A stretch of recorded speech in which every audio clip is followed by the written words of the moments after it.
part 1, I will ask you a few more questions to get to know you better and some questions on a general topic. How did you come to this exam? Well, I came here by public transit. To be more specific, I took the Guangzhou Metro line number 3. Do you have any hobbies? I'm actually a photoholic. I enjoy taking photos of the nature, such as the animals, the plants, the landscape, and the like. My camera is like my companion as it documents my life. Let's talk about walking. How often do you go for a walk? I go for a walk with my family on a daily basis because we believe the healthy habit of walking can really work like a charm to keep us fit. Where do you usually walk? Well, there's one decent park which is located next to our house that I would like to visit whenever I want to blow off some steam or I was stressed out from studies because the natural scenery can really put me at ease. Do you like to walk at a fast or at a slow pace? Well, it really depends. I mean, if I have an urgent meeting or appointment or an important examination, then I will walk pretty fast to get to the destination. But if we are talking about going for a walk with family and friends, then I will just stroll around quite slowly so that I can enjoy the conversation and the scenery. What do you like to wear on your feet when you go for a walk? Mostly I wear my Fila sneakers as they are stylish and comfortable. But in the summertime, I would switch to my sandals because, they allow my feet to breathe and not get sweaty. Have your walking habits changed in the past 10 years, and if yes, how? I suppose my way of walking has changed quite a bit. I've become more self-conscious of my walking style. I make sure that I roll the ball of my feet and keep my back straight with my shoulders pulled back so that I can walk more consistently and more elegantly. That is the end of part 1. Now we will continue with part 2. Here's a card with some questions on that. Please don't turn it over yet. Here is some note paper and a pencil.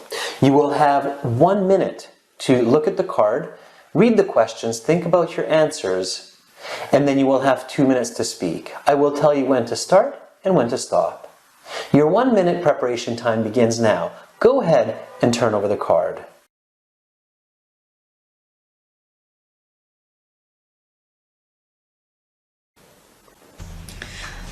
When I was in my sophomore year, I had this project called Education Revitalization in Rural Revitalization, in which I needed to study some education-related issues in a certain rural area for my research paper.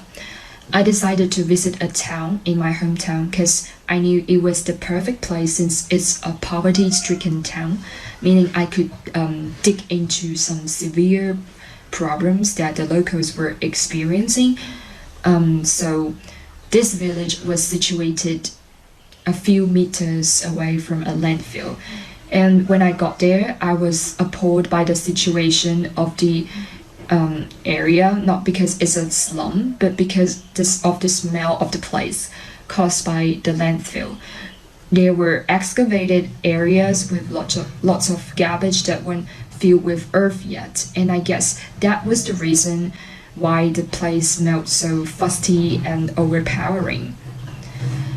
At that time, I was at a loss for words. Seeing the situation of the people living in that area, I knew how unsanitary the place was for the residents and how it affected their overall health, and I learned that some of them had some respiratory illnesses because of the condition of their place.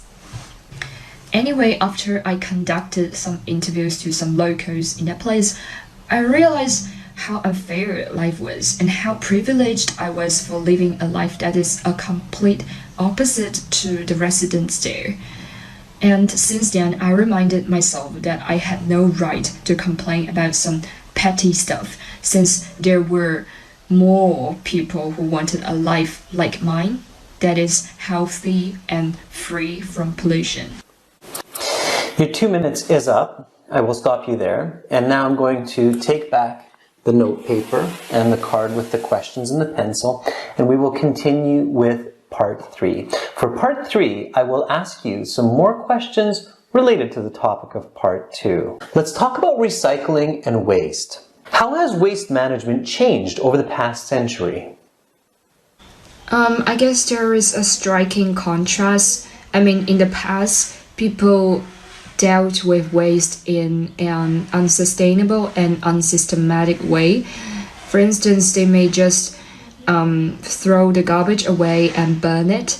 But nowadays, we have systemized waste management by establishing recycling centers that help us reuse the materials such as glass. Which behaviors should be encouraged in current and future generations to reduce waste and safeguard the environment? Well, that's a good question. I believe there are multiple things people could do to deal with waste. For instance, they could identify and segregate the biodegradable and non-biodegradable waste.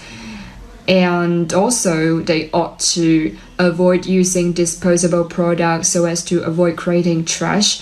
Anyway, I believe people could still reverse the damage already done to the planet. It's never too late. Let's talk about nature's wisdom. If people continue to abuse the environment, what will be the consequences? Oh, well, just to list a few, it will lead to loss of biodiversity as whole living species disappear due to deforestation or pollution.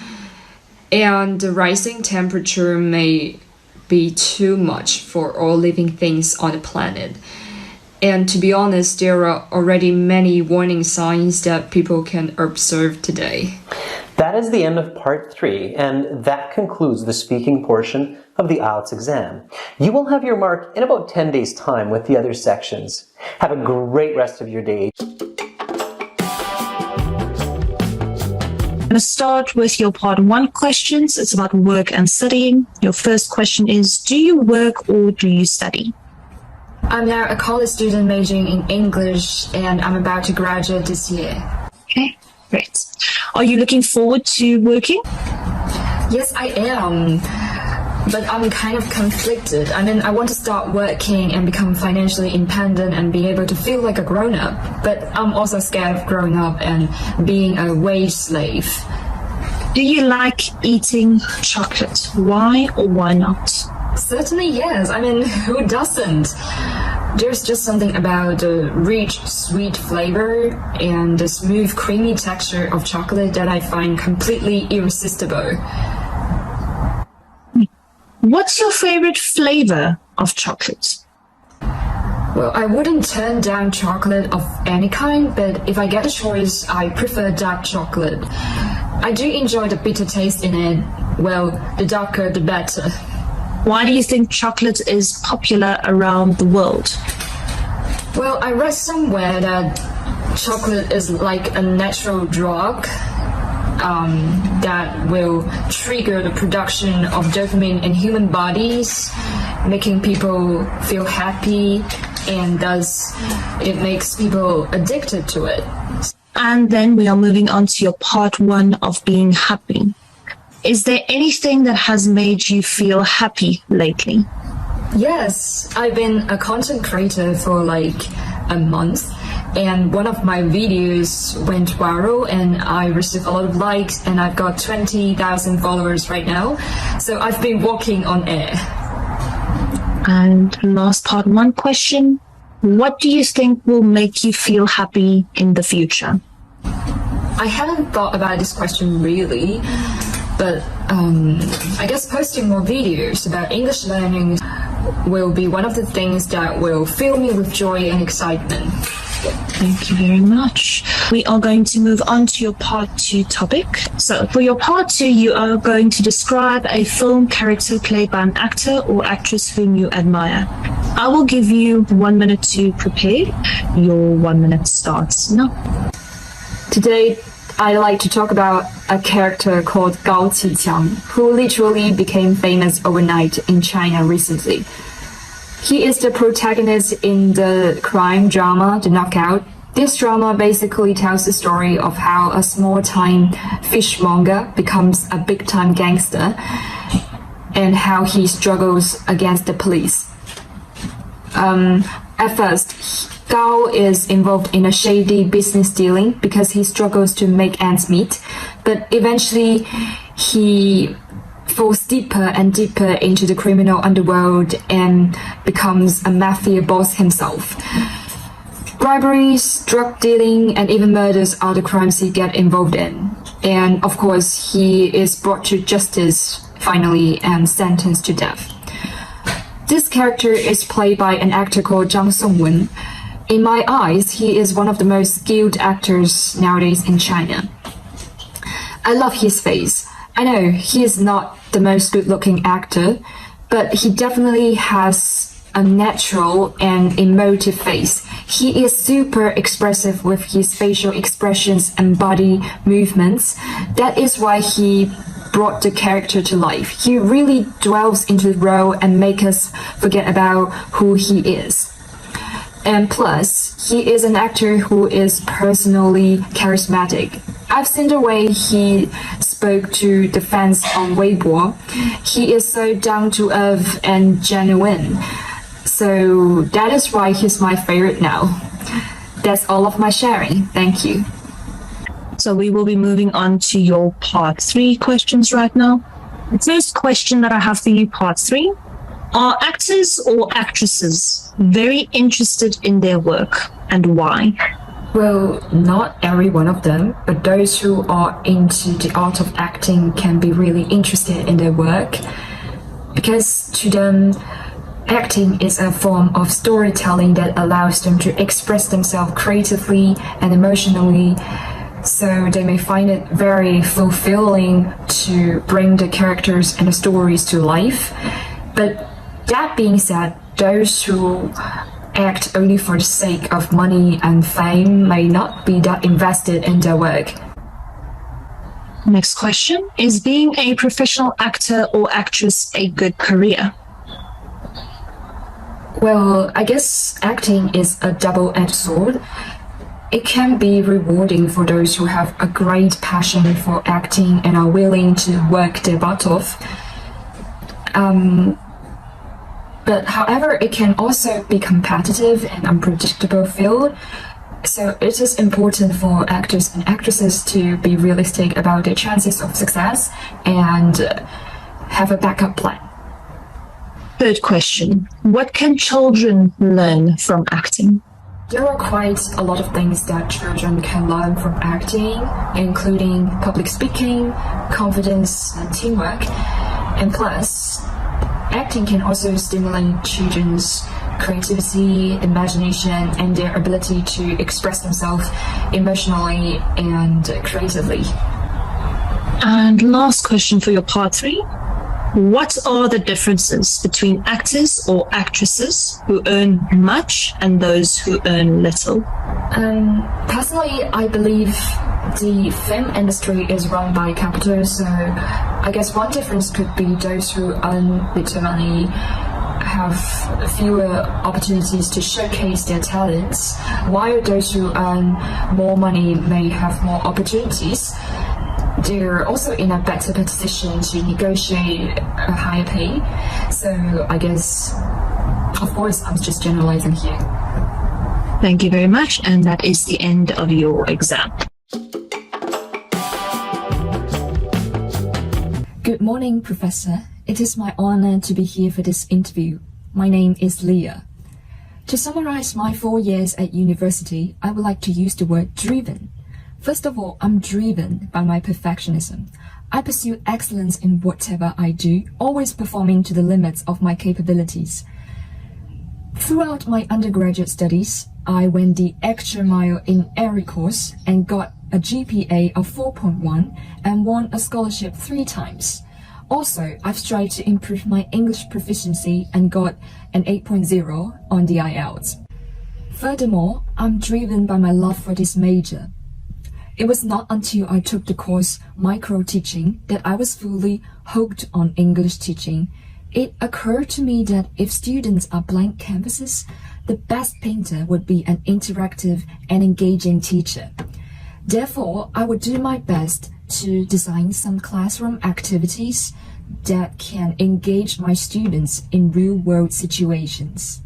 Finally, I'm driven by my passion for academic research.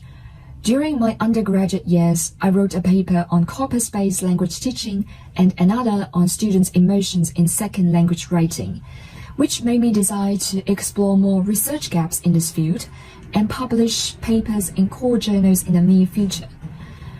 To me, academic research is like a never-ending journey. I believe I still have a long way to go, and I'm already driven to hit the road with great passion. That's all of my self-introduction, and thanks for your attention. Good. Wonderful. I don't see anything that could go wrong. Yeah, you speak very well. You have a good accent. It's very easy to understand you. And yeah, there's very little I could criticize you. You didn't make any mistakes in your talk, which makes me sad. I like people to make mistakes. Yes. You ruined my day with your no mistakes. But anyway, no, but you have no problems whatsoever. Yeah. Lucky you. But I would just think about the word perfectionism is sometimes a negative. I'm not saying change it. I'm just to think about whether you should use another word there, yeah? Think about whether another word could be more positive, more inspiring. Okay. You could say, I strive for perfection, but this is just my advice. I'm not saying change it, but they could think, because in some ways that can be seen as a problem, yeah. Also, 8 in IELTS is wonderful, because if you talk about your IELTS score, you are talking about something that's really impressive. If you say, like most Chinese people, I found it really difficult to get to a high level in English, but I am completely driven, and so if you spend a little bit more time talking about IELTS instead of I got 8 in IELTS, that's wonderful. You should spend more time and say, even though it was very difficult, if I put my mind to it, I am capable, and I got an 8. And it speaks more than many things, because it's actually true. I really did fight for this. To get it to 8 is incredible. So you should be like this. Woo! Yeah. Do you think driven is like a good word? No, it's a good word, because like all good speakers, they have some word that is, when a good speaker, they use a word, yeah. How do you have a good accent? Where did you have opportunity to speak? Well, I major in English. A lot of people major in English, but they don't speak. So where did you have the opportunity to speak? Well, I guess it's because I talk to teachers on Cambly like frequently whenever I have an interview or a speaking test, so that I can put what I've learned into practice and, just speak more. Oh, you did very well, because you have a wonderful accent. It's very easy to understand you. Thank you. So recently, there are lots of Chinese students who need to take a postgraduate entrance exam. And I wonder if you have any suggestion for them if they need to make a self-introduction. For sure. My biggest suggestion is be yourself. You're wonderful, but many people, they're not. Many people, they go to the interview, hello, I am very interested in this subject. I think it will be a wonderful opportunity for society. I don't know, they're not themselves. You should be yourself, like as if you were speaking to your friend, and they can see what excites you and what is your passion.